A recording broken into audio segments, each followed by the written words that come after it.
কথা ছিল। বলেন। চেয়ারম্যান সাহেব তো মনে করেন ইদানিং একটু ব্যস্ত মানুষ, তো নানান জয় ঝামেলা এলাকায় যা হইতেছে সবকিছু তো হ্যান্ডেলিং করা লাগে, বুঝেন না? সালিশ ওই সালিশ সেই সালিশ করতে করতে চেয়ারম্যান সাহেব একটু মাথায় মনে করেন যে নষ্ট থাকে সব সময়। ওনার তো বয়স অনেক হয়ে গেছে, তাই না? এই সমাজে, এই গ্রামে, এই ইউনিয়নে, এই দেশে যদি ওনার মতো চেয়ারম্যান থাকে আর ওনার মতো মানে সালিশ করে দেশটাকে ধ্বংসের দিকে চলে যায়, তাহলে তো হবে না। এই যে দেখেন, এই বাচ্চা বাবা মার সাথে একটু ঝামেলা ছিল। আপনার বাড়ি কি মল্লিকপাড়া? জি মল্লিকপাড়া। ওই মল্লিকপাড়ার যে ওই সোমবারে যে ইয়াটা সালিশটা করছে ওইটা নাকি? ওইটাই ও আচ্ছা, ওটার কথা বলতেছি। তো বিষয়টা হচ্ছে, উনি যে সালিশটা করে আসছে সেই জন্য এই বাচ্চাটাকে রেখে হচ্ছে যে দুইজন দুই দিকে চলে গেছে। তো উনি সঠিক বিচারটা করে নাই, আর উনি তো টাকাকে ঘুষকে উনি হচ্ছে যে একটা পক্ষে রায় দিয়ে দিছে, সেটাতে এই বাচ্চাটার সমস্যা হয়ে দাঁড়াবে।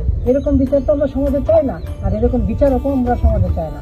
চেয়ারম্যান সাহেব কি কয় এগুলা? আর আপনিও ভাই এগুলো পারেন না। একটা মুরব্বীর নামে, উনি আমাদের বয়স হয়ে গেছে, দীর্ঘদিন যাবত আমাদের চেয়ারম্যান আছে।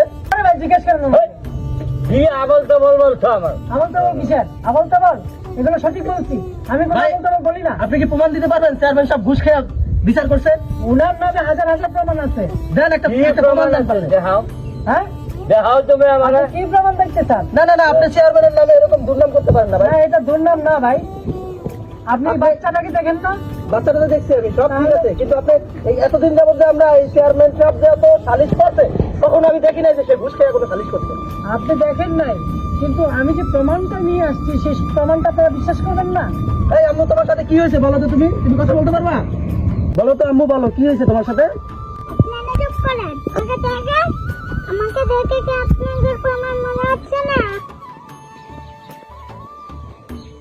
না চেয়ারম্যান সাহেব, আপনি এই কাজটা ঠিক করতে পারেন না। এতটুকু বাচ্চা তো আর মিথ্যা কথা বলতে পারে না। না চেয়ারম্যান সাহেব, আপনি এটা পারেন না। চুপ কিসের? আপনি এটা পারেন না চেয়ারম্যান সাহেব, ধ্বংস করছেন। আপনি এটা পারেন না। টাকা খাইয়া এটা আপনি পারেন না। এই পিচ্ছি তো আর মিথ্যা কথা বলবে না চেয়ারম্যান সাহেব। শোনেন, আপনাদের মতো বিচারকদের জন্য আজকে সমাজের এই অবস্থা। হ্যাঁ, অন্যায় করেও আপনাদের মতো লোভীদের কিছু টাকা দিয়ে পার পেয়ে যায়, আর তার কিছু হয় না। সমাজটা বিশৃঙ্খলায় ভরে গেছে শুধু আপনাদের মতো বিচারকদের কারণে। এইসব বিচারক গিরি থেকে আপনারা অব্যাহতি দেন। এইসব আর করবেন না কখনো। এইসব করা ঠিক না, এইসব করা ভালো না। না চেয়ারম্যান সাহেব, আপনি এটা পারেন না। চুপ করা, তোমরা ছোট মুখে বড় কথা কও, তোমরা বিচারে কি বুঝো? না চেয়ারম্যান সাহেব, আপনি এই কথা বলতে পারেন না। আপনি ছোট হিসাবে দেখতে পারেন না। আপনি একজন জ্ঞানী লোক, একজন চেয়ারম্যান মানুষ, আমরা আপনাকে সম্মান করি, কিন্তু আপনি তাই বলে আমাদের জ্ঞানকে ছোট করে দেখতে পারেন না চেয়ারম্যান সাহেব।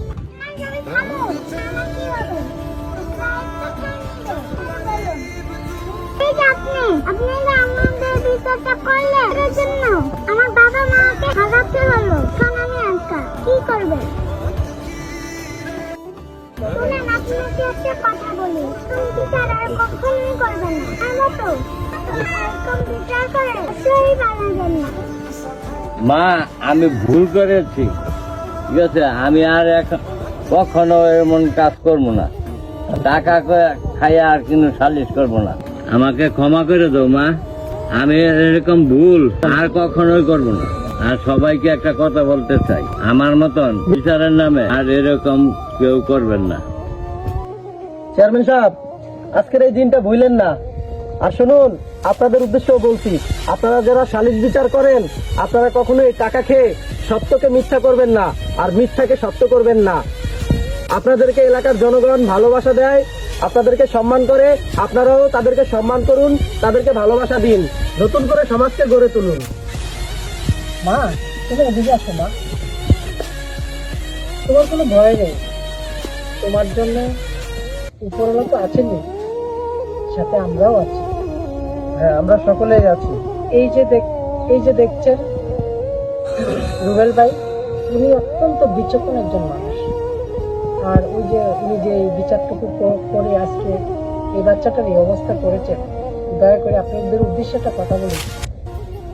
বিচার এমন একটা জিনিস, আপনার গ্রামে, আপনার এলাকায় তারাই আপনাকে বিচার দিবে, আপনার কাছে বিচার নিয়ে যাবে যারা আপনাকে শ্রদ্ধা সম্মান করে, বিশ্বাস করে। আপনারা সামান্য কিছু অর্থের লোভে লোভে এরকম বিচার করবেন না যেন সমাজটা ধ্বংস হয়ে যায়। তাই হচ্ছে আজ এগুলো থেকে বিরত থাকুন। সমাজ ও দেশকে অবশ্যই অবশ্যই ভালো পথের দিকে এগিয়ে নিয়ে চলুন। ধন্যবাদ সবাইকে। ধন্যবাদ সবাইকে।